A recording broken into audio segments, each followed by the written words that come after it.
یہ تھا کہ حضرت عثمان کا چونکہ میں رشتہ دار ہوں، بنو امیہ سے میرا تعلق ہے، حضرت عثمان بھی بنو امیہ کے تھے، تو حکومت پہ دباؤ ڈالا جائے کہ حضرت عثمان کے قاتلوں کو چوک پر لٹکایا جائے۔ یہ گڑبڑ یہاں سے شروع ہوئی ہے۔ بات آ رہی ہے سمجھ میں؟ حکومت سے مطالبہ ہے کہ حضرت عثمان کے قاتلوں کو چوک پر لٹکایا جائے۔ یہ مطلب نہیں تھا حضرت معاویہ کا کہ حکومت کا اہل میں ہوں، مجھے خلافت دی جائے، میں علی کو نہیں مانتا یا میں علی کو معاذ اللہ برا سمجھتا ہوں، ایسا نہیں تھا۔ آج کل بعض لوگ یہ کہتے ہیں کہ حضرت معاویہ کے حکم سے حضرت علی کو گالیاں دی جاتی تھیں، یہ غلط ہے۔ یاد رکھو عربی کے لفظ کا ترجمہ اردو میں، یہ بہت سے لوگ نا ان کو عربی زبان سے ذرا بھی واقفیت نہیں ہے، چھوٹے چھوٹے بچے آ کے بیٹھ گئے ہیں۔ عربی میں کسی پر اعتراض کرنا، اس کی پالیسیوں کو غلط قرار دینا، اس کو بھی سب و شتم کہا جاتا ہے۔ اردو میں ہر جگہ اس کا ترجمہ گالیاں نہیں ہوتا، گالیوں کا مطلب تو ہمارے ہاں کچھ اور سمجھا جاتا ہے۔ آپ کسی پر اعتراض کر رہے ہو، اس کو تو سب و شتم کہا جائے گا۔ سب و شتم میں گالیاں بھی آتی ہیں، کسی کی پالیسیوں سے اختلاف کرنا، اس کی رائے پر رد کرنا، یہ بھی آتا ہے۔ لیکن اردو میں گالی کا مطلب برا لفظ ہے، گالی کوئی شریف آدمی نہیں دیتا۔ خیر، میں یہ عرض کر رہا تھا کہ حضرت عثمان رضی اللہ تعالی عنہ کے قاتلوں سے قصاص کا دعا کریں، میں جلدی سے اس موضوع کو سمیٹ کے آج ختم کر دوں۔ حضرت عثمان کے قاتلوں سے قصاص لیا جائے۔ حضرت علی رضی اللہ تعالی عنہ کا موقف یہ تھا کہ مدینہ میں حضرت عثمان کے قاتلوں کا جو ٹولہ ہے وہ اتنا مضبوط ہے کہ اگر میں نے ان سب کو پکڑ پکڑ کے لٹکانا شروع کر دیا تو مدینہ میں امن و امان کی صورتحال خراب ہو جائے گی۔ حکومت بھی دہشت گردی کے خلاف جب ایکشن لیتی ہے تو یہ سوچتی ہے نا کہ دہشت گردوں میں کتنی پاور ہے، تمیز سے، طریقے سے۔ اب یہ ایک اختلاف تھا جو بڑھنا شروع ہو گیا۔ اس اختلاف کے پیچھے نہ حکومت کی لالچ، نہ پیسے کی لالچ، نہ دولت، یہ سب الزامات ہیں اسلام دشمنوں کے جو انہوں نے صحابہ پر لگائے ہیں۔ نہ حضرت علی پر کوئی الزام لگایا جا سکتا ہے اس مسئلے میں، نہ حضرت معاویہ پر۔ رائے کا اختلاف ہے، رائے کا اختلاف۔ ابتدا میں حضرت معاویہ کے ساتھ بہت سارے صحابہ تھے، میں یہ تو نہیں کہہ رہا زیادہ، بہت سارے صحابہ، جن میں حضرت عائشہ رضی اللہ تعالی عنہا بھی تھی۔ بعد میں حضرت عائشہ رضی اللہ تعالی عنہا کا موقف تبدیل ہو گیا جب انہوں نے دیکھا کہ اس سے مسئلہ حل ہونے کے بجائے اور بگڑ رہا ہے۔ تو حضرت معاویہ نے حضرت علی کی بیعت سے انکار کیا، کہا کہ جب تک حضرت عثمان کے قاتلوں کو چوک پہ نہیں لٹکایا جاتا میں آپ کے ہاتھ پہ بیعت کرنے کے لیے تیار نہیں ہوں۔ یہ حضرت معاویہ کی رائے تھی۔ حضرت علی کی رائے یہ تھی کہ میرے لیے یہ فی الحال ممکن نہیں ہے، لہذا، اور اس سے ہو کیا رہا ہے، حکومت دو حصوں میں ڈیوائیڈ ہو رہی ہے۔ ان کی رائے یہ تھی کہ حضرت معاویہ رضی اللہ تعالی عنہ کو اپنے اس مطالبے سے دستبردار ہو کر میرے ہاتھ پہ بیعت کر لینی چاہیے، اور قرآن کا حکم ہے وَإِن طَائِفَتَانِ مِنَ الْمُؤْمِنِينَ اقْتَتَلُوا فَأَصْلِحُوا بَيْنَهُمَا فَإِن بَغَتْ إِحْدَاهُمَا عَلَى الْأُخْرَى فَقَاتِلُوا الَّتِي تَبْغِي حَتَّى تَفِيءَ إِلَى أَمْرِ اللَّهِ، کہ اگر مسلمانوں کا کوئی فریق بغاوت پہ اتر آئے، حکومت وقت سے لڑائی کرے، قاتل التی تبغی، تو جو طبقہ حکومت کو تسلیم نہیں کر رہا یا حکومت کے خلاف بغاوت کر رہا ہے اس سے قتال کرو۔ حضرت علی کا موقف یہ تھا کہ قرآن مجید کی یہ آیت مجھ سے مطالبہ کر رہی ہے کہ جو لوگ میرے ہاتھ پہ بیعت نہیں ہو رہے جبکہ میری خلافت قائم ہو چکی ہے، تو میں مسلمانوں میں تاکہ اختلاف اور انتشار نہ ہو، میں اس فریق کو تلوار کے زور سے بیعت کرنے پر مجبور کروں۔ بات آ رہی ہے سمجھ میں کہ نہیں آ رہی ہے؟ آج تو پولیس بھی نہیں بلا سکتے، موبائل ہی نہیں ہے بھائی، بند پڑے ہوئے، ورنہ میں پولیس بلوا لیتا آج آپ کو بات سمجھانے کے۔ لیکن میں کہتا ہوں کہ میں پولیس اگر بلواتا، اگر پولیس ہی کو سمجھ میں نہیں آئی، یہ بھی تو بڑا مسئلہ ہے۔ خیر، تو حضرت علی کا موقف یہ تھا، حضرت معاویہ کا موقف یہ تھا کہ حکومت کے خلاف بغاوت غلط ہے نا، جس کو حکومت مان لیا ہو، جب تک میں نے خلیفہ مانا ہی نہیں ہے تو میرا یہ عمل بغاوت نہیں کہلائے گا. یہ اختلاف رائے ہے، اور یہ اختلاف صحابہ میں بھی ہوا ہے، تابعین میں بھی ہوا ہے، ائمہ مجتہدین میں بھی ہوا ہے، اور آج تک ہوتا آ رہا ہے. اس قسم کے اختلافات مکمل ختم نہیں ہو سکتے. یہ صحابہ میں بھی ہوا ہے. قرآن و حدیث کو سمجھنے کا اختلاف کہا جاتا ہے اس کو. اور اس اختلاف کے بارے میں نبی صلی اللہ علیہ وسلم کی صحیح حدیث ہے، اذا اجتہد المجتہد فإن أصاب فله أجران وإن أخطأ فله أجر واحد. جب کوئی مجتہد اجتہاد کرتا ہے، کیا مطلب؟ قرآن و حدیث کو سمجھنے کی کوشش کرتا ہے، اگر وہ صحیح نتیجے پر پہنچ جائے تو اس کو 2 اجر ملتے ہیں، اگر غلط نتیجے پر پہنچے تو بھی 1 اجر ملتا ہے اس کو، اس لیے کہ اس کے بس میں جو تھا وہ اس نے کر لیا. اب پیغمبر تو موجود نہیں ہے جو آگے بتائیں گے کہ یہ صحیح کر رہا ہے، یہ غلط کر رہا ہے. میں نے اپنے ایک استاد سے ایک مرتبہ پوچھا کہ حضرت یہ علماء میں جب اختلاف ہوتا ہے کسی مسئلے میں تو عوام بڑی پریشان ہوتی ہے، کیا کریں ہم؟ انہوں نے فرمایا کہ عوام کو یہ بتاؤ کہ ہم پیغمبر نہیں ہیں اور ہم پیغمبر سے براہ راست مسئلہ پوچھ نہیں سکتے. ہمارے پاس جو قرآن و سنت ہے اور جو فقہائے کرام نے اس قرآن و سنت کی تشریح کی ہے، جو فقہ کی کتابیں ہیں، ہم اس میں دیکھتے ہیں. اب اس میں 2 علماء کی رائے میں اگر اختلاف ہو جائے تو اس اختلاف کو ختم کرنے کا ہمارے پاس کوئی راستہ نہیں ہے. نبی ہوتے تو ہم پوچھ لیتے، جب راستہ نہیں ہے تو بھائی اللہ کے نبی نے فرما دیا کہ جو تمہارے بس میں ہے وہ کر لو. اگر درست بات تک پہنچ گئے ڈبل اجر، نہیں پہنچے تو بھی اجر. اس میں ہمیں بتا دیا کہ اسلام پر عمل کے لیے اتنا کافی ہے کہ جو تمہاری استطاعت میں ہے وہ کر لو. نہیں آئی بات سمجھ میں؟ اب یہ اختلاف چھوٹے مسائل میں بھی ہو سکتا ہے اور بڑے مسائل میں بھی ہو سکتا ہے. تیسری بھی ایک جماعت تھی. یہ 2 اختلاف تو پتہ چل گئے نا، حضرت علی کا موقف، حضرت معاویہ کا موقف. ایک تیسری جماعت تھی جو یہ کہتی تھی کہ نہ ہم حضرت علی کا ساتھ دیں گے نہ حضرت معاویہ کا، کیونکہ دونوں مسلمان ہیں، دونوں لڑ رہے ہیں، مسلمانوں کو ہم لڑتا ہوا نہیں دیکھ سکتے. ان کا موقف تھا حضرت علی رضی اللہ تعالیٰ عنہ ایک صحابی کے پاس گئے اور ان سے کہا کہ آپ میری جماعت میں شامل ہوں اور اہل شام کے خلاف میرے ساتھ مل کے لڑیں. وہ صحابی گئے کہ لکڑی کی تلوار اٹھا کے لائے.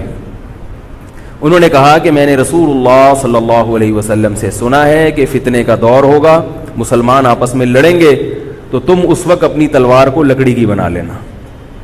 لکڑی کی تلوار کا مطلب جو کسی سے لڑنے کے کام نہ آئے. میں تو نہیں لڑ سکتا. اب حضرت علی نے یہ نہیں کہ اس پہ تلوار رکھ دیا کہ نہیں تو جائے گا، یا تو دائرہ اسلام سے خارج ہے، یا تو باغی ہے، ٹھیک ہے نہیں آ رہی سمجھ میں چھوڑ دو. آج جو فتنے کھڑے ہو رہے ہیں نا وہ اس پہ نہیں ہو رہے کہ صحیح کیا ہے غلط کیا ہے. فتنہ اس پر ہو رہا ہے کہ جو مجھے سمجھ میں آ رہا ہے وہ میں تھوپ کے اس کو مسلط کر دوں. مجھے اگر رفع الیدین سمجھ میں آ رہا ہے تو پوری دنیا رفع الیدین کیوں نہیں کر رہی، اور اگر مجھے ترک رفع الیدین سمجھ میں آ رہا ہے تو یہ چند لوگ رفع الیدین کیوں کر رہے ہیں.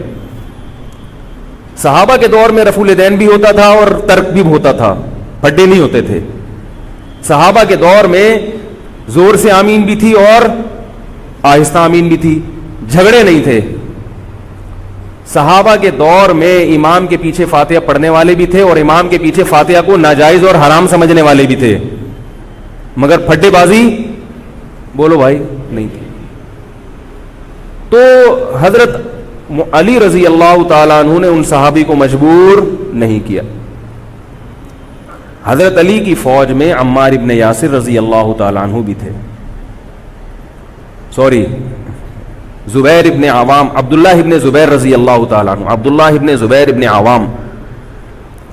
حدیث میں آتا ہے کہ جب جنگ صفین میں، جنگ جمل میں دونوں فوجیں آمنے سامنے کھڑی ہوئی ہیں، زبیر ابن عوام رضی اللہ تعالیٰ عنہ نے تقریر کی، اہل شام سے خطاب کر کے کہا کہ اے اہل شام، ہم جانتے ہیں کہ تمہارے ساتھ محمد صلی اللہ علیہ وسلم کی زوجہ ہیں حضرت عائشہ، جو ہمارے موقف سے متفق، یہ صحیح بخاری کی روایت ہے، جو ہمارے موقف سے متفق نہیں ہے، لیکن ہے نبی کی بیوی اور ساتھ کس کا دے رہی ہیں؟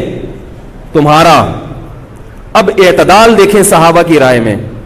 فرمایا اللہ کی قسم ہم یہ جانتے ہیں کہ جیسے وہ دنیا میں نبی کی زوجہ تھی جنت میں بھی نبی کی زوجہ ہوں گی، اگرچہ وہ اس معاملے میں ہمارے خلاف ہیں مگر اس کی وجہ سے ہم ان کے جنتی ہونے کا انکار نہیں کر سکتے۔ کیا مطلب؟ ان کی سمجھ میں جو آ رہا ہے وہ اس کے حساب سے کر رہی ہیں، لیکن ہماری سمجھ میں ان کی بات نہیں آ رہی۔ کیوں؟ اس لیے فرمایا کہ ہم یہ دیکھ رہے ہیں کہ اللہ ہمیں نبی کی زوجہ عائشہ رضی اللہ تعالی عنہا کے ذریعے آزما رہا ہے کہ تم نبی کی زوجہ کو دیکھتے ہو یا قرآن کے حکم کو دیکھتے ہو۔ قرآن کہہ رہا ہے کہ خلیفہ کے خلاف بغاوت نہیں ہو سکتی، کائنم من کان، بغاوت کرنے والا کوئی بھی کیوں نہ ہو۔ تو نہ چاہتے ہوئے بھی ہم تمہارے خلاف آگے کھڑے ہوئے ہیں۔ خدا کی قسم اس آزمائش میں ہمیں کس نے ڈالا ہے؟ اللہ نے ڈالا ہے۔ وہ لوگ جو حضرت عائشہ رضی اللہ تعالی عنہا پر تہمتیں لگاتے ہیں، جو حضرت معاویہ کو برا بھلا کہتے ہیں، وہ لوگ حضرت علی اور ان کے ساتھیوں سے سبق کیوں نہیں سیکھ لیتے؟ ایک مرتبہ میرے پاس ایک سوال آیا، سوال کرنے والے نے حضرت معاویہ کی شان میں گستاخی کا پورا ایک باب باندھا ہوا تھا۔ اس نے کہا کہ جس نے نبی کے داماد کے خلاف تلوار اٹھائی وہ اسلام میں معاذ اللہ کیسے ہو سکتا ہے، اور ایسے برے برے القاب کہ میں زبان پہ بھی نہیں لا سکتا۔ میری عادت ہے شارٹ کٹ جواب دینے کی، گل ویلے دی تے پھل موسم دا، اتنا ٹائم تھوڑی ہے کہ ہر آدمی کے سوال کو لے کے بیٹھ جائیں۔ میں نے کہا آپ کے جواب میں اتنا کافی ہے کہ یہ وہ الزامات ہیں کہ جس کے خلاف تلوار اٹھائی اس نے بھی یہ الزامات نہیں لگائے، مدعی سست اور گواہ چست۔ نہیں آ رہی میرا خیال ہے بات؟ جو حضرت علی کے ساتھ تھے انہوں نے تو یہ کچھ حضرت معاویہ کے خلاف نہیں کہا، انہوں نے تو وہ تو پھر بھی جنتی مان رہے ہیں، ایک دوسرے کی نماز جنازہ میں شریک ہو رہے ہیں، مال غنیمت کو تقسیم نہیں کر رہے، ایک دوسرے کی عورت پہ ہاتھ نہیں اٹھا رہے، احترام کر رہے ہیں، ایک دوسرے کے پیچھے جنگ ختم ہونے کے بعد نمازیں پڑھی جا رہی ہیں۔ اللہ تعالیٰ نے یہ مثال صحابہ کی قائم کی ہے دنیا کو دکھانے کے لیے کہ ان میں اتنا بڑا اختلاف ہو کہ تلواریں بھی چل جائیں تو وہ اختلاف بھی حدود سے تجاوز نہیں کرتا، اور ہمارے چھوٹے چھوٹے اختلافات میں کیا ایک دوسرے کے خلاف بہتان تراشیاں اور زبان درازیاں ہوتی ہیں۔ تو یہ اختلاف تھا حضرت علی اور حضرت معاویہ کا، جس میں تین فریق تھے۔ ایک حضرت علی تھے، ان کا موقف یہ تھا کہ میرے لیے تلوار اٹھانا واجب ہے۔ حضرت علی کے ساتھ جو لوگ تھے ان کا بھی یہ موقف تھا۔ حضرت معاویہ کا یہ موقف تھا کہ میں باغیوں کی فہرست میں آتا نہیں ہوں۔ کیوں نہیں آتا؟ اس لیے نہیں آتا کہ میں نے خلافت کو تسلیم نہیں کیا، اور ان کے ساتھ بھی صحابہ کرام کی ایک جماعت تھی۔ اور تیسرا موقف، بہت سارے صحابہ یہ تھے جو کہتے تھے ہم کسی کا ساتھ نہیں دیں گے، دونوں طرف مسلمان ہیں، ہماری تلوار سے کسی مسلمان کا خون ہو ہم یہ برداشت نہیں کر سکتے۔ ہماری رائے یہ ہے، اہل سنت والجماعت کی رائے یہ ہے کہ یہ ان تینوں فریقوں میں جو برحق تھے وہ حضرت علی تھے، کیونکہ حکومت تھی ان کے پاس۔ باقی جو دونوں فریق تھے صحابہ کرام کے، ان سے غلطی ہوئی ہے، مگر یہ غلطی اجتہادی ہے، یہ نفس پرستی والی غلطی، حکومت کی لالچ والی، دولت کی لالچ والی، یا ہٹ دھرمی والی یا ضد والی غلطی بولو بھائی نہیں ہے۔ یہ وہ غلطی ہے جس کے بارے میں محمد صلی اللہ علیہ وسلم نے فرمایا کہ اگر مجتہد سے غلطی ہوتی ہے تو بھی اس کو اجر ملتا ہے، کیونکہ اللہ نے قرآن میں فرمایا فاتقوا اللہ ما استطعتم، اللہ سے اتنا ڈرو جتنی تم میں استطاعت ہے۔ تو ان کی جتنی سمجھ میں آیا انہوں نے اس حساب سے کیا۔ تو دو جنگیں ہوئی ہیں، جنگ جمل اور جنگ صفین۔ اب ایک اور بات ہے، تاریخی حقیقت ہے کہ دو جنگوں کے بعد حضرت علی رضی اللہ تعالی عنہ کو خوارج نے شہید کر دیا۔ یہ وہی خوارج جو حضرت عثمان کے قاتل تھے، انہوں نے شہید کس کو کیا؟ حضرت علی کو۔ حضرت علی کی شہادت کے بعد حضرت حسن رضی اللہ تعالی عنہ کی 6 مہینے تقریباً خلافت رہی ہے۔ حضرت حسن رضی اللہ تعالی عنہ نے امت میں جوڑ پیدا کرنے کے لیے حضرت معاویہ رضی اللہ تعالی عنہ سے سلو کر لی، اور خلافت سے دستبردار ہو کر حضرت معاویہ کے ہاتھ پر بیعت ہو گئے۔ نہیں آ رہی میرا خیال؟ پولیس کو فون کریں یار، بہت اہم بات ہے یہ، اس کو اچھی طرح سمجھ لیں، اللہ کرے سمجھ میں آ جائے۔ تو جب یہ ہو گیا تو مسئلہ ختم ہو گیا نا. لوگوں نے حضرت حسن سے کہا, یہ میں بالکل مستند روایتیں پیش کر رہا ہوں, اس کے سب کے حوالے ہیں, اور بہت ایسا نہیں ہے کہ تاریخ کی کتابوں کے, یہ احادیث کی کتابوں کے سے پیش کر رہا ہوں. حدیث کا جو معیار ہے وہ تاریخی کتب سے بہت زیادہ ہوتا ہے. لوگوں نے حضرت حسن سے یہ کہا کہ یہ تو عار اور ذلت کی بات ہے کہ آپ کے والد نے جس کے خلاف 2 جنگیں لڑی ہوں, تو آپ اپنے والد کی جس سے دشمنی رہی ہو, بیٹا اس سے بیعت ہو رہا ہے. ہمارے ہاں اس کا تصور ہے. سیاسی لوٹے ہمارے ہاں بہت ہیں, مگر وہ بھی دنیاوی مفاد میں دائیں بائیں لڑکتے ہیں. آخرت کی خاطر کوئی اپنے عہدے سے دستبردار ہو جائے, یہ نہیں ہوتا. حضرت حسن اہل بیت میں سے ہیں. حضرت حسن بیعت ہو گئے کس کے ہاتھ پر؟ حضرت معاویہ. لوگوں نے کہا یہ عار اور ذلت کی بات ہے, تو حضرت حسن کے وہ تاریخی الفاظ ہیں کہ میں دنیا کی ذلت کو جہنم کی آگ پر ترجیح دیتا ہوں. کیا مطلب؟ میں مسلمانوں کو آپس میں لڑتا ہوا نہیں دیکھ سکتا, میں نہیں لڑتا ہوا دیکھ سکتا. اب کوئی اس بیس پر حضرت علی پہ الزام لگائے کہ اس کا مطلب وہ لڑتا ہوا دیکھ سکتے تھے. بھائی ان کا جو موقف تھا, جو ان کی سمجھ میں آیا وہ انہوں نے کیا. حضرت حسن کا موقف اپنے والد کے موقف سے مختلف تھا, یہ اختلاف رائے ہو سکتا ہے.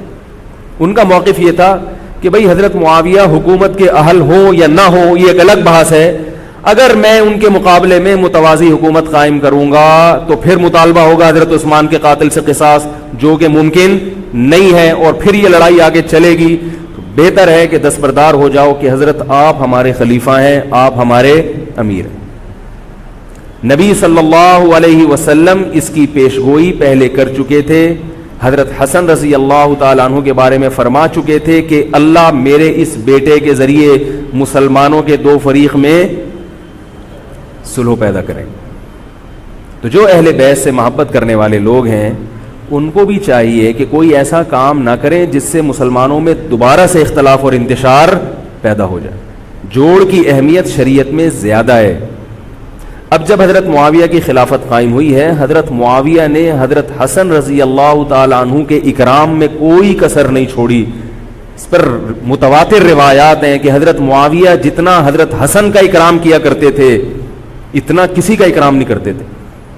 بہت زیادہ آپ کو عزت دی حضرت معاویہ رضی اللہ تعالیٰ عنہ نے. حضرت معاویہ کے بعد یزید کی خلافت قائم ہوئی ہے, حکومت قائم ہوئی ہے.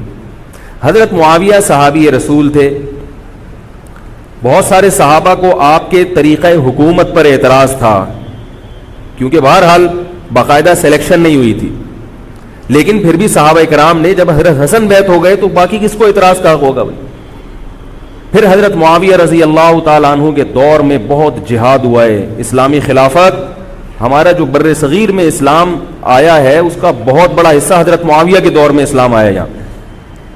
حضرت معاویہ کے بعد جب یزید خلیفہ بنا ہے مسلمانوں کا, تو بہت سارے صحابہ نے یزید کے ہاتھ پہ, بہت سارے تو نہیں, چند صحابہ نے یزید کے ہاتھ پر بیعت کرنے سے انکار کر دیا. وہ اتنے تھوڑے صحابہ ہیں جن کو انگلیوں پہ گنا جا سکتا ہے, جن میں حضرت حسین بھی تھے, حضرت حسن نہیں, حضرت حسن کے بھائی, بولو بھائی, حضرت حسین. جمہور صحابہ کا موقف یہ تھا کہ یزید کا طریقہ خلافت اگرچہ غلط ہے, طریقہ حکومت اگرچہ غلط ہے, مگر رسول اللہ صلی اللہ علیہ وسلم کی صحیح احادیث موجود ہیں. نبی صلی اللہ علیہ وسلم نے فرمایا, صحیح بخاری کی حدیث ہے, اسمعوا واطیعوا ولو سلط علیکم رجل حبشی کأن رأسہ ذبیبہ.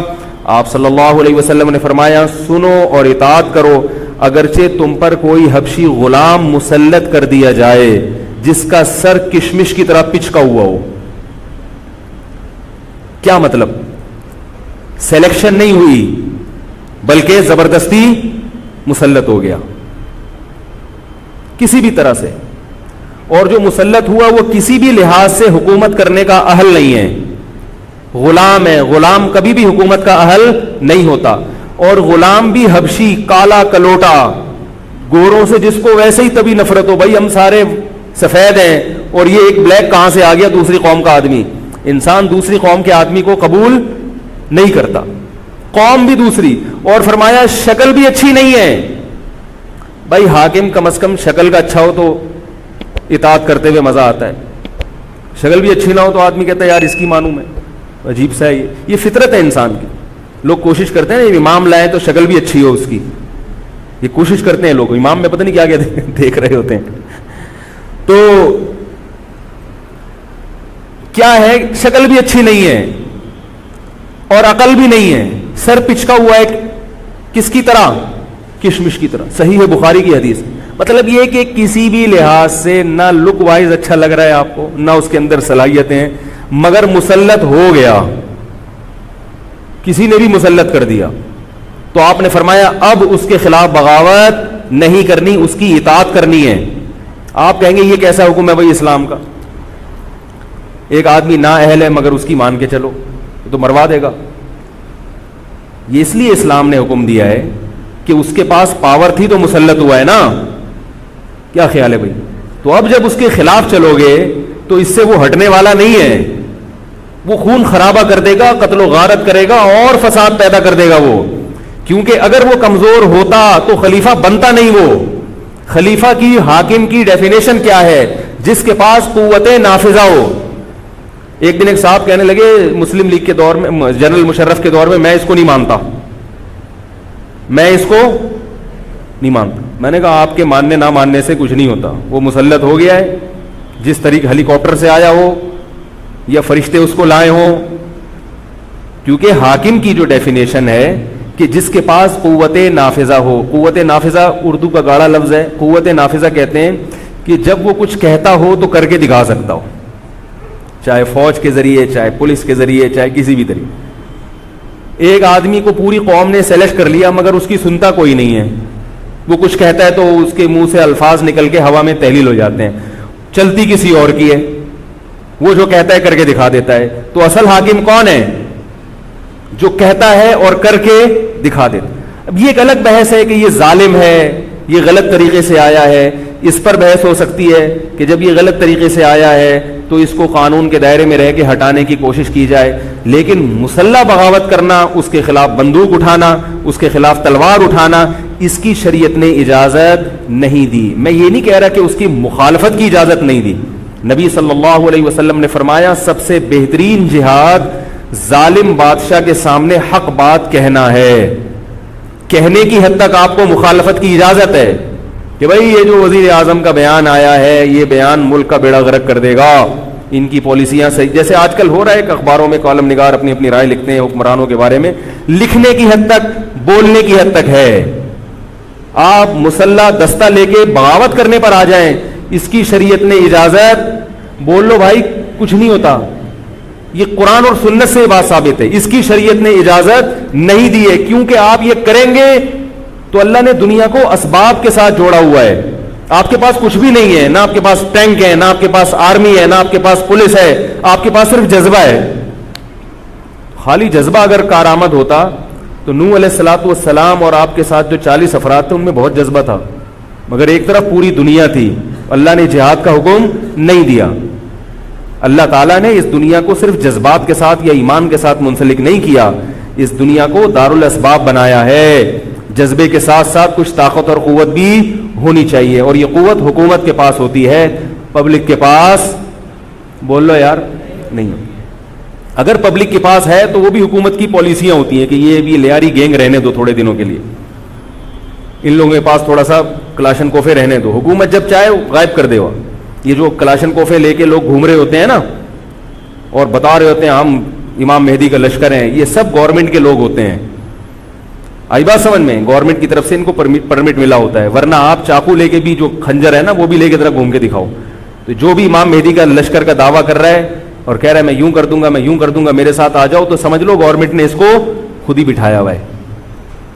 اور بعض دفعہ حکومت اپنی مخالفت کے لیے بھی بندے بٹھا دیتی ہے. یہ ایجنسی والے بڑے ہوشیار ہوتے ہیں, یہ اپنی مخالفت کے لیے پبلک بندوں کو خرید کے بٹھاتے ہیں کہ تم آرمی کے خلاف اور ایجنسیوں کے خلاف تقریریں کرو اور جہاد کا اعلان کرو. اس کا نتیجہ کیا نکلتا ہے؟ جو جو جہاد کے اعلان میں ان کے ساتھ ہوتے چلے جاتے ہیں ان کے نام ایجنسیوں کے پاس پہنچ جاتے ہیں. پھر ایجنسیاں کہتی ہیں ابھی ان کو کھل کے جہاد کرنے دو, تاکہ جتنے لوگوں میں اس قسم کے جہاد کے جراثیم ہیں وہ تمام آ جائیں اور ایک ہی دفعہ اسپرے کر کے سب کو نمٹا دیا جائے. یہ ایک بچوں کی طرح کبھی اس کو پکڑ لیا, یہ کام نہیں ہوتا. تو اس لیے کہہ رہا ہوں یہ جو نوجوان طبقہ ہے اس کو جہاد کے نام پہ الو بنانے والے ہر جگہ بہت ہیں. الو ضرور بنو مگر کسی اور عنوان سے بن جاؤ, جہاد کے نام پہ الو نہ بنو, کیونکہ کسی اور عنوان سے الو بنو گے اتنا نقصان نہیں ہوگا. اس عنوان سے الو بنو گے تو بڑا بیڑا غرق ہو جائے گا, جیسے کہ بہت سو کا بیچاروں کا ہو چکا ہے. تو میں یہ عرض کر رہا تھا کہ نبی صلی اللہ علیہ وسلم کی صحیح حدیث ہے, اسی طرح صحیح مسلم کی حدیث ہے, آپ صلی اللہ علیہ وسلم نے حاکم کی اطاعت کا حکم دیا. صحابہ نے عرض کیا یا رسول اللہ اگر وہ ہم پہ ظلم کرے تو بھی بغاوت نہ کریں. آپ نے فرمایا وَإِن ضَرَبُوا ظَهْرَكَ, اگرچہ وہ تمہاری پیٹھ پہ کوڑے مارے, ایسا ظالم ہو, پھر بھی بغاوت. یہ میں نہیں کہہ رہا, یہ محمد صلی اللہ علیہ وسلم کے الفاظ ہیں. کیوں؟ اس لیے کہ آپ صلی اللہ علیہ وسلم نے اتحاد پہ زیادہ زور لگایا ہے. بھائی حکومت ایک ہوگی جیسی مرضی لنگڑی لولی ہو, مگر مسلمان کی جو ایک یونائٹی ہے, جو ایک اتحاد ہے, وہ تو برقرار رہے گا نا. اگر آپ کمزور ہو گئے تو کتنا مرضی ایمان ہو, کمزور آدمی دنیا میں کہیں بھی نہیں پنپ سکتا. تبھی میں کہتا ہوں پاکستان کی قدر کرو, جیسا مرضی ہے, ایک مضبوط آرمی تو ہے نا, ایٹم بم تو ہے, جیسی مرضی آرمی ہو, لیکن ہے تو نا. اگر یہ ختم ہو گئی اور نیک نیک لوگ آ گئے مگر اتنے پاورفل نہ ہوئے, وہ آپ کو انڈیا سے نہیں بچا سکتے, وہ آپ کو امریکہ کے شر سے نہیں بچا سکتے, کیونکہ اس وقت پوری دنیا پاکستان کی دشمن ہوئی ہوئی ہے سوائے چند ممالک کے. اور وہ جو ملک بچا ہوا ہے یہ میرے اور آپ کی تقریروں سے نہیں بچا ہوا, یہ ایٹم بم سے بچا ہوا ہے. اللہ نے دنیا کو اسباب کے ساتھ جوڑ دیا ہے, ایٹم بم بھی ہے اور پھر ایمان کی طاقت بھی ہے کسی حد تک, جو کہ بہت ہی شارٹ ہو گئی ہے ایمان کی طاقت. تو دونوں چیزیں چلتی ہیں ساتھ, صرف بم بھی کافی نہیں ہے. اللہ نے فرمایا اگر تم تقوی اختیار کرو گے تو اللہ تمہاری مدد کرے گا, ورنہ نہیں کرے گا. تو دونوں چیزیں ضروری ہیں. تو حضرت معاویہ کے بعد یزید کے بارے میں جمہور صحابہ کا موقف یہ تھا کہ یہ جیسا مرضی ہو, ظالم ہو, عادل ہو, یہ ایک الگ بحث ہے, مگر ہے بہرحال یہی. پاور کس کے پاس ہے؟ اسی کے پاس. حضرت حسین رضی اللہ تعالیٰ عنہ کا موقف یہ تھا کہ میں یزید جیسے آدمی کے ہاتھ پر بیعت کرنے کے لیے تیار. بولو بھائی, نہیں, میں نہیں بیعت کرتا اس کے ہاتھ, کیونکہ یزید کے بارے میں خبریں تھیں, بعض کہتے تھے شراب پیتا ہے. حضرت مفتی محمد تقی عثمانی صاحب کا انہوں نے فرمایا ہے کہ کسی مستند روایت سے ثابت نہیں ہے شراب پینا. روایتیں ہیں مگر کوئی اوتھینٹک روایت نہیں ہے. تو اب نتیجہ کیا نکلا کہ حضرت حسین رضی اللہ تعالیٰ عنہ کے پاس کوفہ سے خطوط آئے. کوفہ کا گورنر تھا ابن زیاد, وہ بھی یزید کا آدمی تھا, بڑا ظالم آدمی تھا وہ. اہل کوفہ کے خطوط آئے کہ آپ آ جائیں یہاں پر, یہاں سب لوگ آپ کے ہاتھ پر بیعت کرنے کے لیے تیار ہیں. حضرت حسین کا خیال یہ تھا کہ اگر یہ سب تیار ہیں تو یزید کی حکومت بغیر لڑائی کے, بغیر بڑے قتال کے, مسلمانوں کے خون خرابے کے بغیر ختم ہو سکتی ہے. آئی بات سمجھ میں؟ جو انفارمیشن آپ کو ملی تھی, جو نالج آپ کو ملی تھی, وہ نالج غلط تھی. اگر وہ نالج صحیح ہوتی تو حضرت حسین کبھی کربلا کی طرف رخ نہ کرتے, کیونکہ حضرت حسین کا موقف بھی یہی تھا کہ مسلمانوں کی تلواریں آپس میں نہ چلیں. حضرت حسین رضی اللہ تعالیٰ عنہ کے پاس جب 50 سے زیادہ خطوط آئے ہیں اہل کوفہ کی طرف سے کہ آپ آئیے, آپ آئیے, آپ آئیے, تو پہلے حضرت حسین رضی اللہ تعالیٰ عنہ نے اپنے رشتہ دار جو آپ کے چچزاد تھے مسلم بن عقیل, ان کو بھیجا. نتیجہ کیا نکلا؟ مسلم بن عقیل کا وہاں پر حکومت نے گرفتار کر کے ان کو قتل کر دیا. اب یہ ایک ایسا ظلم تھا جس کے ظاہر ہے کہ کسی کو سفیر بنا کے بھیجا جائے, کسی کو حال احوال دیکھنے کے لیے بھیجا جائے, اور حضرت حسین کی نیت ہرگز بغاوت کی نہیں تھی. مگر کوفہ کے گورنر کو اور یزید کو یہ خیال تھا کہ خلافت کے اصل اہل یقیناً یہی ہیں, کہیں ایسا تو نہیں ہے کہ یہ امیر بننا چاہتے ہیں, یہ خلیفہ بننا چاہتے ہیں. ایک خوف اس کے دل میں بیٹھ گیا تھا, ایک لاشعور میں خوف ہوتا ہے نا, انسان کے دل میں بیٹھ جاتا ہے کہ آپ 100 دفعہ بھی کہیں بھی میری یہ نیت نہیں ہے, مگر وہ ڈر رہا ہوتا ہے کہ یار یہ کچھ کر نہ لیں. تو جب مسلم بن عقیل کو شہید کیا گیا, حضرت حسین رضی اللہ تعالیٰ عنہ جا چکے تھے. جب حضرت حسین رضی اللہ تعالیٰ عنہ کوفہ کی طرف جا رہے تھے, بہت سارے صحابہ نے آپ کو منع کیا, جن میں عبداللہ ابن عمر رضی اللہ تعالیٰ عنہ بھی تھے, عبداللہ ابن عباس رضی اللہ تعالیٰ عنہ بھی, کہ آپ یہ کام نہ کریں. بعض نے تو کہا کہ ہمیں آپ کی شہادت کا یقین ہے, کیونکہ جس حالات میں آپ جا رہے ہیں حکومت یہ سمجھے گی کہ بغاوت کرنے آ رہے ہیں, لہذا وہ آپ کو کیا کرے گی, اس بیس پہ قتل نہیں کرے گی کہ آپ نواسہ رسول ہیں, کیونکہ وہ بھی مسلمان تھے. اس بیس پہ قتل کرے گی کہ آپ کی نیت کیا ہے, حکومت کے خلاف بغاوت. تو ان کے پاس ایک اپنے آپ کو برحق ثابت کرنے کے لیے ایک دلیل ہوگی کہ حکومت کا باغی جو بھی ہو اسے کیا کر دو, قتل. رسول اللہ صلی اللہ علیہ وسلم نے فرمایا, صحیح حدیث ہے, کہ جب مسلمان کسی ایک امیر پہ جمع ہو جائیں تو اس کے خلاف جو بھی اٹھے, نبی نے فرمایا اس کو قتل کر دو, کائنم من کان, چاہے وہ اس کے خلاف اٹھنے والا کتنا ہی نیک کیوں نہ ہو. یہ حدیث کے الفاظ ہیں. حضرت حسین کا موقف یہ تھا کہ میں نے ابھی تک یزید کی خلافت اور حکومت کو تسلیم نہیں کیا, لہذا میں اس وعید میں داخل نہیں ہوں. اب ہوا یہ ہے کہ حضرت حسین رضی اللہ تعالی عنہ جب گئے ہیں اور کربلا کے مقام پہ پہنچے ہیں, تو وہاں آپ رضی اللہ تعالیٰ عنہ کو مسلم بن عقیل کی شہادت کا بھی پتہ چلا, اور اندازہ ہوا, میں بہت شارٹ کر کے سنا رہا ہوں, اندازہ ہوا کہ حالات ایسے نہیں ہیں جیسے میں سمجھ رہا تھا.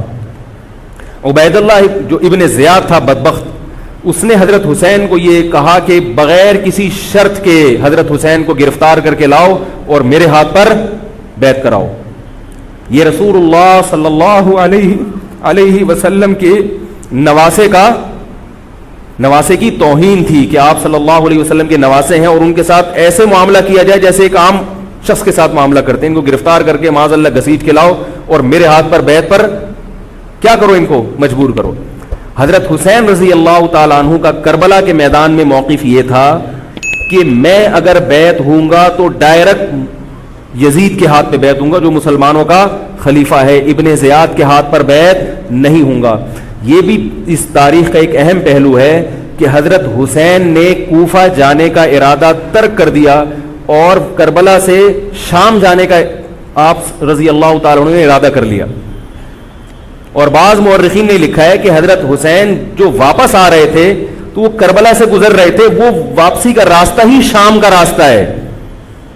نہیں یاری بات میرا خیال ہے سمجھ, وہ جس ٹریک پر چل رہے تھے وہ راستہ کون سا ہے, وہ شام کو جاتا ہے. یہ اس کی علامت ہے کہ آپ یزید سے ملاقات کے لیے, مذاکرات کے لیے تیار, بولو بھائی, ہو چکے تھے. کہ میں خود براہ راست یزید سے مل کے حال احوال دیکھتا ہوں, اگر مجھے سمجھ میں آئے تو میں اس کے ہاتھ میں بیعت ہو جاؤں گا. حضرت حسین رضی اللہ تعالی عنہ کا مقصد حکومت کے خلاف تلوار اٹھانا, بولو بھائی, نہیں تھا, ورنہ وہ اس کے لیے تیار نہ ہوتے. مگر جو ابن زیاد تھا اس نے حضرت حسین رضی اللہ تعالی عنہ اور آپ کے ساتھ جتنے اہل بیت تھے ان پر ظلم یہ کیا اس بدبخت نے کہ اس نے انہیں شام جانے کا راستہ نہیں دیا, اور اس میں اپنی توہین محسوس کی کہ میرے ہاتھ پر بیعت کیوں نہیں ہو رہے, اور لشکر بھیجا جس لشکر نے چاروں طرف سے حضرت حسین رضی اللہ تعالیٰ عنہ کو گھیرا. حضرت حسین نے کہا کہ میں عزت کی جو موت ہے اس کو ذلت کی زندگی پر ترجیح دیتا ہوں. کوئی بھی غیرت مند ہوتا تو اس وقت یہی کرتا کہ بھئی جب میں اپنے دعوے سے بھی دستبردار ہو گیا اور میں شام جانے کے لیے بھی تیار ہو گیا, اب میرا راستہ روکنے کی کیا حقیقت ہے. اللہ تعالی کوفہ کے گورنر کے ذریعے حضرت حسین کا قتل کروانا چاہتے تھے تاکہ اس کی بدبختی ساری دنیا کے سامنے ظاہر ہو جائے. اگر حضرت حسین پھر بھی تلوار چلاتے, پھر بھی لڑتے, تو حضرت حسین پر یہ الزام لگایا جا سکتا تھا کہ معاذ اللہ آپ باغیوں میں ہیں. تو اللہ تعالیٰ نے اپنے نبی کے نواسے کو اس الزام سے محفوظ رکھا اور آپ نے لڑائی کا ارادہ ترک کر دیا. حضرت حسین نے کربلا کے میدان میں جو لڑائی لڑی ہے وہ اقدامی لڑائی نہیں تھی, وہ دفاعی لڑائی تھی. دیکھو جب حکومت آپ کو گھیر لے چاروں طرف سے, آپ کہیں ٹھیک ہے بھائی میں لڑائی سے دستبردار ہوتا ہوں, مجھے میرے گھر جانے دو. حضرت حسین کا ایک مطالبہ یہ بھی تھا کہ یا تو مجھے واپس جانے دو مدینہ, میں جہاں سے آیا ہوں وہیں جا رہا ہوں واپس, مکہ جانے دو یا مدینہ جانے دو. ان کا ایک مطالبہ تھا کہ نہیں، ان کو گرفتار کر کے لاؤ اور زبردستی ہمارے ہاتھ پر بیعت کراؤ. یہ ظلم تھا. نتیجہ کیا نکلا ہے کہ کربلا کے میدان میں آپ کو گھیر کر آپ کو بھی شہید کر دیا گیا، اور جتنے اہل بیت تھے مرد سوائے امام زین العابدین کے جو حضرت حسین رضی اللہ حضرت حسن کے بیٹے تھے، ان کے علاوہ جتنے بھی اہل بیت تھے ان سب کو قتل کر دیا گیا. اور یہ اسلامی تاریخ پر ایک بدنما داغ ہے یہ واقعہ کہ ایک اسلامی حکومت تھی اور اس کے اسلامی حکمران تھے، اور ان حکمرانوں کے ہاتھوں محمد صلی اللہ علیہ وسلم کے نواسے کا سر جو ہے وہ گردن اڑائی گئی ہے. مجھ سے خدا کی قسم یہ الفاظ ادا نہیں ہو رہے، میں اپنے جذبات پہ بہت زیادہ کنٹرول کر رہا ہوں. وہ منظر کیا ہوگا کہ جب نبی صلی اللہ علیہ وسلم کے نواسے آپ صلی اللہ علیہ وسلم کے نواسے کی گردن اڑائی گئی ہوگی. تو یہ بہت ایک اسلامی تاریخ میں ایک بدترین واقعہ ہے. لیکن بات یہ ہے کہ جب یہ واقعہ ہو گیا اور قتل کر دیا گیا، باقی جتنے بھی جو زندہ بچے تھے اہل بیت وہ یزید کے پاس لے جائے گئے. روایات میں آتا ہے کہ یزید نے ان کا اکرام کیا اور ان کو عزت کے ساتھ تحفے تحائف دے کر واپس کیا. یہ جو کربلا کے واقعات میں جو ظلم کی داستانیں اضافی بیان کی جاتی ہیں، اس کا مستند تاریخی روایات سے کوئی ثبوت بولو بھائی نہیں ملتا. اب لوگوں نے اپنی دکانیں چمکا لی ہیں، پانی نہیں تھا، کئی دنوں سے کھانا نہیں ملا. صحیح روایات سے ثابت ہے کہ حضرت حسین رضی اللہ تعالیٰ عنہ کربلا کے میدان میں وضو کر کے نماز پڑھتے تھے تو پانی تھا تو. اور بعض نے یہ کہا کہ اہل بیت کی عورتوں کی عزتیں اچھالی گئی ہیں. آپ اس طرح کی باتیں کر کے اہل بیت سے محبت کا اظہار کر رہے ہو یا ان کی توہین کر رہے ہو؟ بولو بھائی. اگر کوئی عزت دار پاک دامن عورت ہو، بالفرض اس کی عزت پہ ڈاکہ ڈلتا ہے بالفرض، تو آپ اس بات کو چھپاؤ گے نا؟ آپ جھوٹ بولو گے، بولو گے نہیں بھائی اس کی عزت پہ کوئی آنچ نہیں آئی ہے. کیونکہ جب عورت کی عزت کو آپ کوئی تار تار کر دے اور آپ ممبر پہ بیٹھ کے اس کو بتا دو تو وہ عزت تار تار ہونے سے اتنی بے عزتی نہیں ہوگی جتنی اس بات کو بیان کرنے سے اس کی بے عزتی ہوگی. حقیقت یہ ہے کہ کسی مستند روایت سے ثابت نہیں ہے کہ اہل بیت کی عورتوں کی عزتوں کو اچھالا گیا. وہ نبی کے گھرانے کی عورتیں تھیں، ان کا ناخن بھی کوئی نامحرم مرد نہیں دیکھ پاتا تھا. دوپٹہ اتر گیا زینب کا اور زینب کی چادر چھن گئی، یہ سب غلط ہے، یہ سب من گھڑت باتیں ہیں.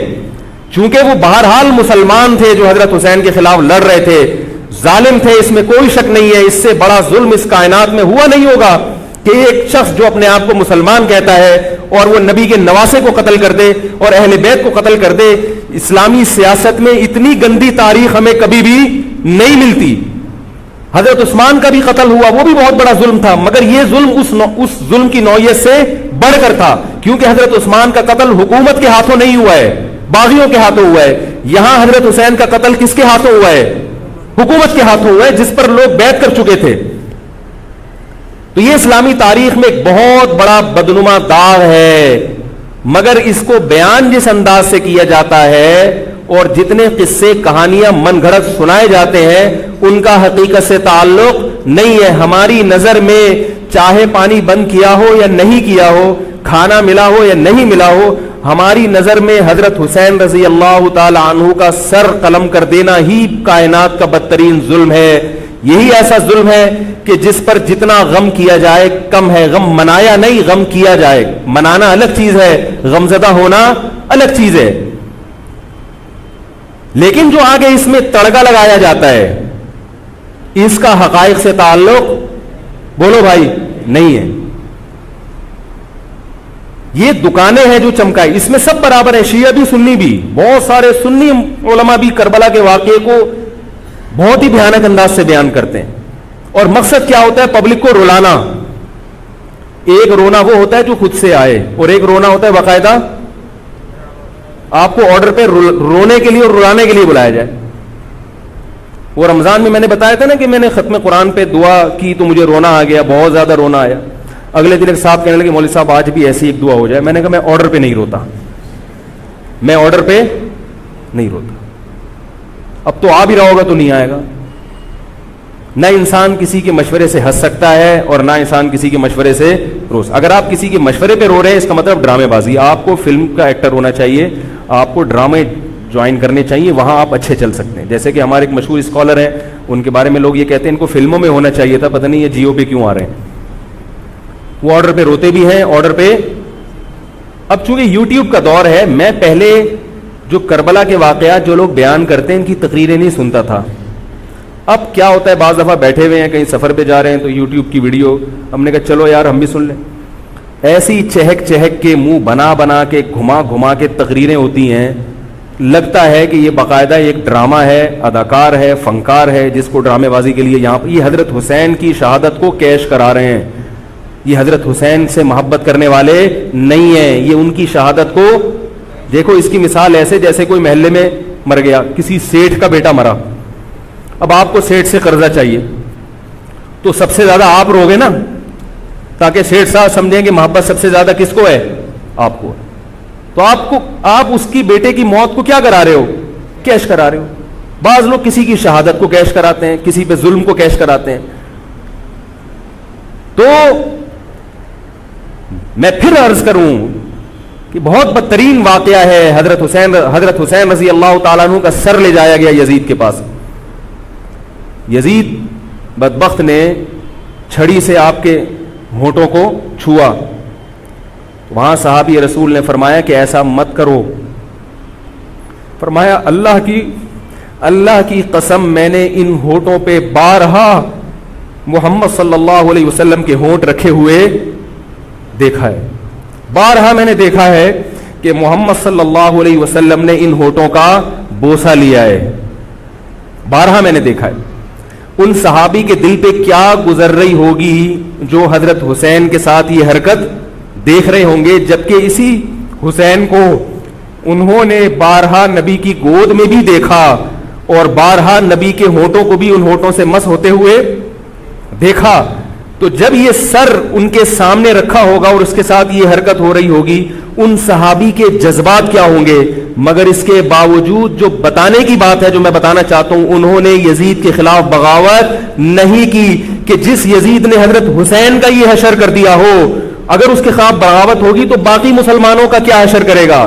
تو اس میں صبر کی تلقین بھی صحابہ نے بتائی ہے کہ حاکم کے مظالم کو برداشت کیا جائے, زبان سے اس کو ہائی لائٹ کیا جائے کہ غلط ہو رہا ہے, تلوار نہ اٹھائی جائے. بات نہیں آ رہی میرے خیال ہے سمجھ میں, کیونکہ آج ایک واقعہ ہوا ہے ورنہ کربلا جیسے درجنوں اور واقعات ہو جائیں گے. تو صحابہ کرام کی سیرت میں ہمیں ہر طرح کے اسباق ملتے ہیں. تو میں یہ عرض کر رہا تھا کہ یہ ہے وہ کربلا کا واقعہ جس کا میں نے آپ کو خلاصہ بیان کیا.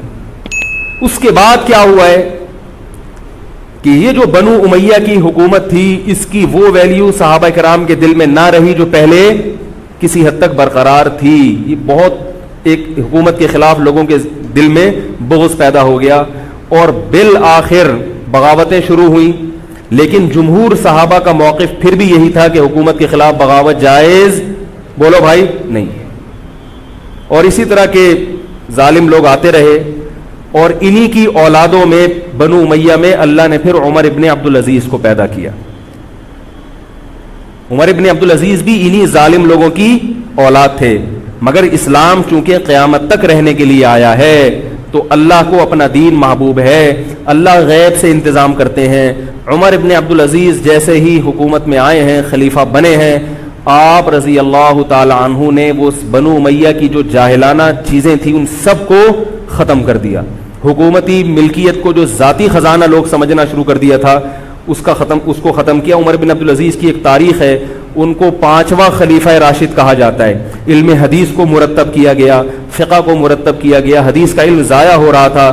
آپ نے حکم دیا کہ اکتب ما کان من حدیث رسول اللہ صلی اللہ علیہ وسلم فإنی اخاف ضیاع العلم والعلماء. فرمایا مجھے علم اور علماء کے ضائع ہونے کا خطرہ ہے, محمد صلی اللہ علیہ وسلم کی حدیثوں کو ریٹن فارم میں لایا جائے. تو باقاعدہ پھر حدیث کو باقاعدہ جمع کیا گیا کتابوں کی شکل میں, اور آج ہمارے پاس وہ حدیث محفوظ ہیں. فقہائے کرام کا دور آیا تو اللہ تعالیٰ نے حضرت عمر بن عبدالعزیز کے دور میں امت کو الحمدللہ دوبارہ جمع کر دیا. عمر بن عبدالعزیز کے بعد پھر بغاوتیں ہوئیں, بالآخر بنو امیہ کی حکومت کا خاتمہ ہوا, بنو عباس کی حکومت آئی, مگر بنو عباس کی حکومت آنے سے بنو امیہ کی حکومت مکمل ختم نہیں ہوئی. وہی ہوا کہ آپ نے اچھی نیت سے بغاوت کی, مگر اس کا نقصان زیادہ. وہ کیا ہوا؟ بنو امیہ بھاگ گئے, اندلس میں حکومت قائم کر لی, اور ادھر بنو عباس کی. تو یہ تاریخ میں پہلا واقعہ تھا کہ اسلامی خلافت دو حصوں میں ڈیوائیڈ ہو گئی. اس کے بعد آج تک ایک جگہ مسلمان جمع نہیں ہو سکے. کیوں؟ مسلمانوں نے اس حدیث کی مخالفت کی کہ امیر کے خلاف بغاوت بولو بھائی نہیں کرو. اب میں آپ سے ایک بات کہتا ہوں کہ بالآخر ڈیوائیڈ ہوتے ہوتے ہوتے ہوتے آج پتہ نہیں کتنے سارے اسلامی ملک بن گئے. پاکستان میں الگ ہے, سعودی عرب کی پالیسیاں الگ ہیں, دبئی الگ چل رہا ہے, قطر اور سعودیہ کا پھڈا ختم نہیں ہو رہا. 1920 تک تو پھر بھی خلافت عثمانیہ تھی, اگرچہ پوری دنیا پہ نہیں تھی. ہندوستان میں الگ حکومت تھی, خلافت عثمانیہ الگ تھی, اندلس میں الگ حکومت تھی, مگر پھر بھی مسلمانوں کی 3-4 بڑی بڑی حکومتیں تھیں جو ایک اور کسی حد تک ان میں اتحاد تھا. 1920 میں وہ بھی ختم, اور اتنے سارے ممالک وجود میں آ گئے, سب کی الگ الگ پالیسیاں ہیں. اب جو آدمی خلافت کے نام پہ جہاد کی بات کرتا ہے وہ لوگوں کو ایک امیر پہ جمع نہیں کرے گا. جتنے ملک بن چکے ہیں نا, ان کو مزید توڑ کے اگر یہ 20 ہیں تو 40 بنا دے گا ان کو. بہت مشکل ہے سمجھانا بھائی. اب اگر کوئی کہتا ہے نا ظالم حاکم کے خلاف تحریک چلاؤ, آؤ ہمارے ساتھ مسلح بغاوت میں شامل ہو, ہم حکومت کے خلاف تلوار اٹھائیں گے, تو نتیجہ کیا نکلے گا؟ یہ سارے مل کے ایک امیر نہیں بن جائیں گے. یہ اگر 20 ہے نا تو کتنے ہو جائیں گے؟ بولو بھائی 40. جیسے جو جماعت المسلمین بنی نا کہ 4 فقہ ہیں, حنفی, شافعی, مالکی, ہم بھی یہ نہیں مانتے, تو سب کو ختم کرو, ایک بناؤ. تو اس ایک بننے سے یہ ختم نہیں ہوئے, بلکہ 4 کے بعد کتنے ہو گئے؟ 5 ہو گئے. نہیں آ رہی بات میرا خیال؟ آ رہی ہے الحمدللہ. اور بھی جو بھی اس کی باتیں کر رہے ہیں نا امت کو اتحاد کے لیے, آ جاؤ میرے پاس آ جاؤ, تو وہ 6واں بنا رہا ہے, 7واں بنا رہا ہے, پھر 8واں بنا رہا ہے, ایسے بنتے چلے جا رہے ہیں. او بھائی جو ہے وہاں بریک لگا دو, اللہ کا واسطہ روک دو ان کو, کوئی بات نہیں, 4 ہیں, جو جس کو فالو کرے ٹھیک ہے, کچھ نہیں ہوتا اس سے, ہمیشہ سے چلے آ رہے ہیں. تو اب اگر ایک خلیفہ نہیں ہے, ہونا تو چاہیے ایک ہی خلیفہ, نہیں ہے تو جو ہے اسی پہ گزارا کرو, ورنہ اس سے بھی جاؤ گے, اس سے بھی جاؤ گے. تمہاری کوئی مضبوط طاقت اور قوت ہوگی نہیں. کافر جب چاہے گا تمہیں ٹیشو پیپر کی طرح استعمال کر کے پھینک دے گا.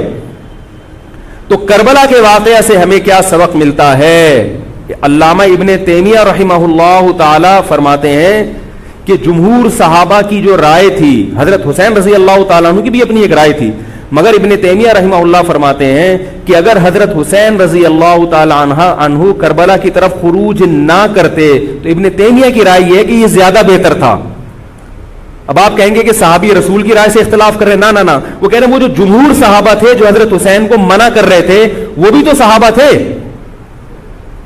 حضرت حسن بھی تو صحابی تھے. حضرت حسن نے حضرت معاویہ کے خلاف لڑائی نہیں لڑی.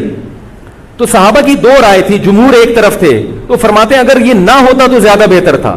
لیکن حضرت حسین رضی اللہ تعالی عنہ کے بارے میں ہمارا موقف یہ ہے کہ وہ یہ سب کچھ اس وقت کے جو حالات تھے اس میں کوئی بھی ہوتا اور غیرت مند ہوتا تو وہ یہ کرنے پر مجبور تھا.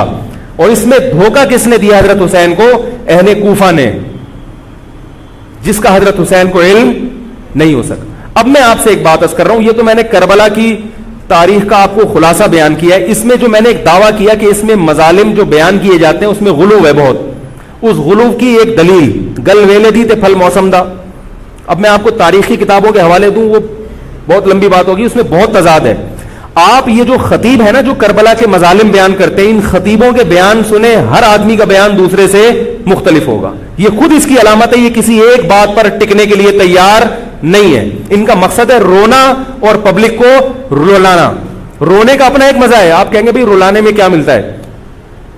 بھائی جیسے ہنسنے کا مزہ ہے ایسے ہی آرڈر پہ باقاعدہ رونے کا بھی ایک تو رونا غم سے ہو رہا ہوتا ہے, اس میں مزہ نہیں آتا. ایک آرڈر پہ جب انسان روتا ہے اس کا اپنا ایک مزہ ہے.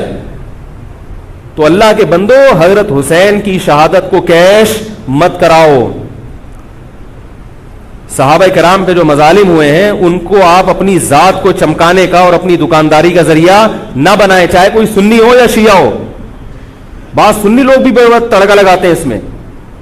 تو ایسا نہیں ہے. اس بارے میں نے جو اسٹڈی کی ہے, مطالعہ کیا ہے, سب سے زیادہ مضبوط تحریر, سب سے زیادہ مضبوط موقف حضرت مفتی محمد تقی عثمانی صاحب دامت برکاتہم کا ہے. حضرت مفتی محمد تقی عثمانی صاحب دامت برکاتہم کی شخصیت ایسی ہے. دیکھو جو مولوی ہوتا ہے نا وہ مولویوں کو سمجھتا ہے, پبلک نہیں سمجھتی. ڈاکٹر کو پتا ہے نا کہ کون سا ڈاکٹر اچھا ہے کون سا گڑبڑ ہے. عام آدمی تو اس کو اچھا سمجھے گی, اچھا سمجھیں گے جو لوگوں کو الو بنا رہا ہے. پبلک کو نہیں پتا ہوتا کہ کس میں کتنا دم ہے. او بھائی سونار کو پتا ہوگا نا کہ یہ اصلی سونا ہے یا ہمارے جاننے والے ہیں کباڑ, وہ دھات پہ ہاتھ رکھ کے بتاتے ہیں پیتل ہے, سونا ہے, تانبا ہے, لوہا ہے, ہاتھ رکھ کے بتا دے گا.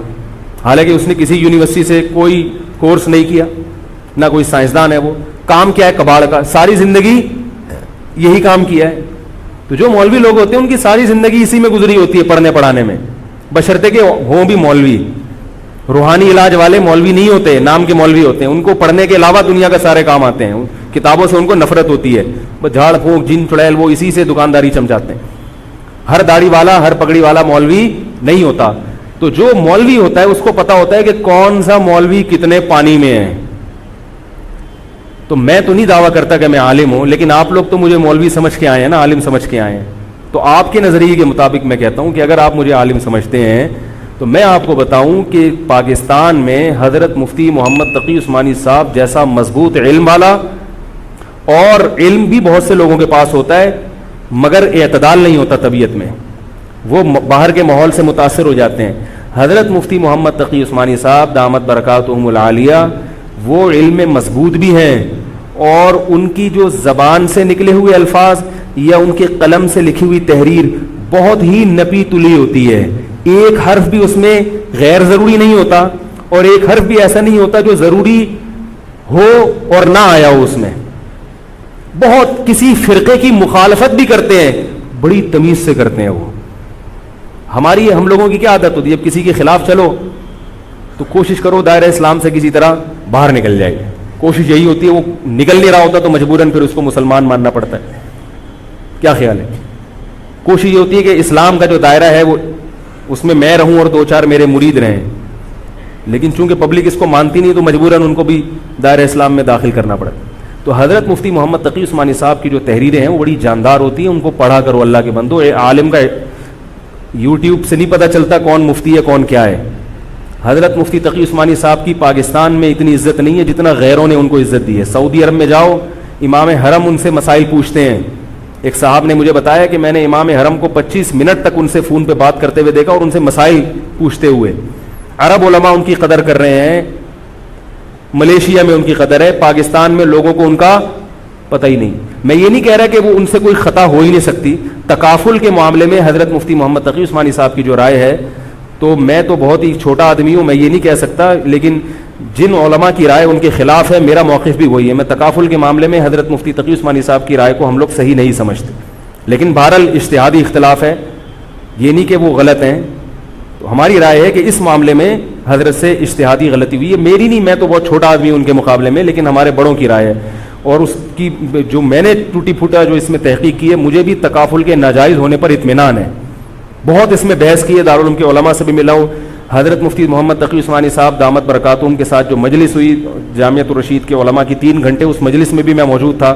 تو میں نے دونوں طرف کے دلائل بہت اچھی طرح سے سنے ہیں, تو مجھے اس کے ناجائز ہونے پر اطمینان ہے. لیکن مسئلہ اختلافی ہے, تو جب بڑے حضرات میں جو بڑے علماء ہیں ان میں جب اختلاف ہوتا ہے تو پھر عوام کو چاہیے کہ جس کی رائے پہ ذل زیادہ مائل ہو رہا ہے اس کی رائے کو فالو کر لے, کسی دوسرے پر اعتراض نہ کرے. بات آ رہی ہے سمجھ میں؟ انشورنس کا متبادل ہے نا تکافل, پاک قطر تکافل, یا یہ سب میری رائے میں یہ سب ناجائز ہے. اس پر میں کبھی بیان کروں گا کیوں ناجائز ہے. تو بیان تو نہیں کرنا چاہیے, ان اختلافی مسائل کو ممبر پہ نہیں لانا چاہیے, لیکن یہ کہ اب ہر عالم تک اپنی بات پہنچانا بڑا مشکل ہے. تو میں چاہتا ہوں ایک بیان ایسا ہو تاکہ علماء تک بات پہنچ جائے. پھر علماء جب دونوں طرف کے دلائل رکھ کے فیصلہ کر لیں گے جس عالم کی جو رائے بنے, تاکہ دوسرا پہلو سامنے آ جائے.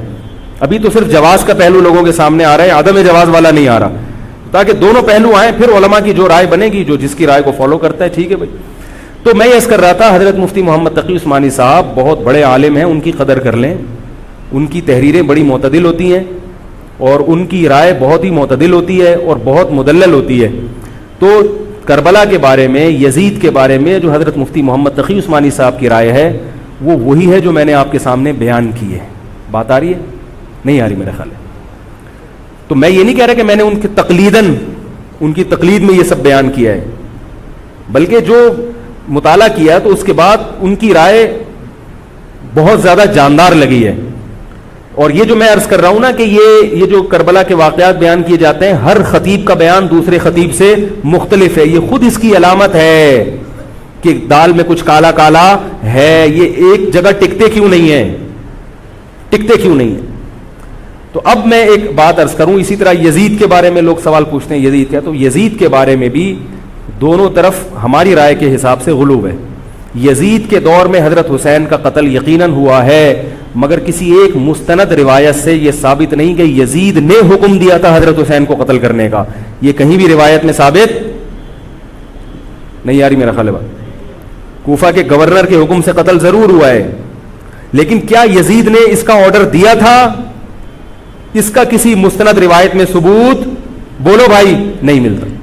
لیکن اس بنیاد پہ یزید کو رحمت اللہ علیہ کہنا یہ بھی غلط ہے.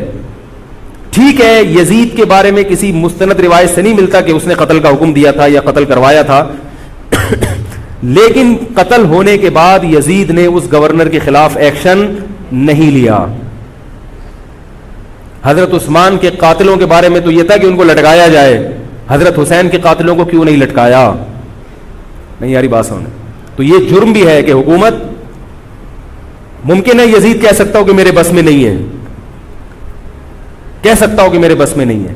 تو بھائی آپ کے بس میں اگر نہیں ہے تو حضرت علی کے بس میں بھی نہیں تھا حضرت عثمان کے قاتلوں سے قصاص لینا.